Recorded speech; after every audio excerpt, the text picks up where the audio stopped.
Bonjour tout le monde. Alors, c'est pour faire les prévisions météo pour la semaine débutant le 18 septembre 2021. Puisque vous le voyez, il ne se passe pas grand-chose durant la semaine du 21 septembre, qui est une journée aussi longue que la nuit. Alors, j'ai pensé faire une présentation des précipitations à travers le monde, étant donné que le changement climatique incite à ce qu'il pleuve beaucoup. Alors, on va débuter avec quatuor, c'est-à-dire en haut à gauche l'Asie, en haut à droite l'Amérique du Nord, en bas à gauche l'Europe, et en bas à droite un petit schéma spécial que je reviendrai dessus. Pour tout de suite, on peut voir qu'en haut à droite, on a passé la nuit avec de l'eau. Il y a un gros système dépressionnaire qui s'en va dans l'Atlantique, mais il va survoler Terre-Neuve.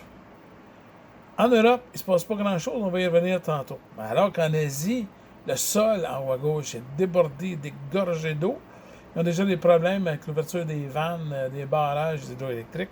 Et là, ça va tomber, il va y avoir un système qui débute comme ça, au début, au pied du plateau himalayen, tibétain, et il va s'en aller, puis il va couvrir toute la côte est de la Chine. On peut prévoir énormément de pluie.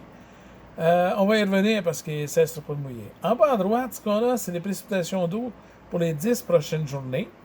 On voit la zone désertique en Australie, celle aussi dans les prairies américaines et canadiennes, et dans le plateau tibétain de Chine. Zéro précipitation pour les 10 prochains jours. La situation ne s'améliorera pas tellement. La zone centrale qu'on voit là, c'est des précipitations d'eau dans la zone la plus chaude de l'océan Pacifique, qui a rapport avec El Niño et tout ça. Alors, gros système météorologique. Donc, on voit ici en haut à droite qu'à la frontière du Manitoba et de l'Ontario, il y a un gros système qui est en train de se former. Il va couvrir du Texas jusqu'à la baie du Hudson et même il va finir avec Iqaluit. Si on regarde ici les parties orangées en bas à droite, c'est la température des océans. Je vous parlais des Niño et la Niña.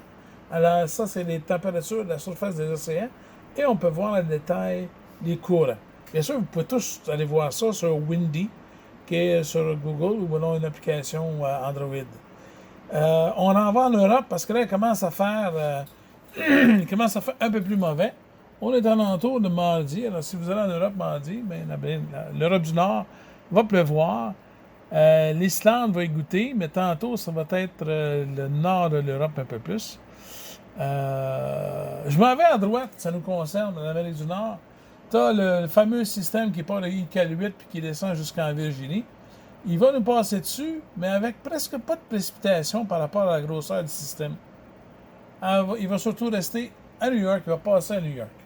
On voit ici ceux qui vont sur la côte ouest canadienne que la Colombie-Britannique et le Yukon va se faire un petit peu inonder. Possible qu'en montagne, ils aient de la neige. En Europe, c'est très intéressant, c'est que là, on se ramasse avec le nord de l'Angleterre, la Norvège, la Suède, le Danemark, la Belgique vont se ramasser dans l'eau. Et en Chine, on peut voir qu'il y a des fortes précipitations rouges qui vont continuer à inonder. En bas à droite, ce qu'on a, c'est ma fameuse carte avec le monoxyde de carbone qui a été produit.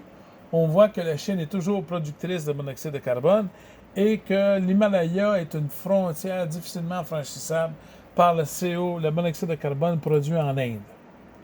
On voit ici en haut à droite au Canada une belle spire qui fait la côte est et qui tourne jusqu'au centre de la baie du Hudson. Vraiment, c'est magnifique, de très beau système, mais c'est de l'eau.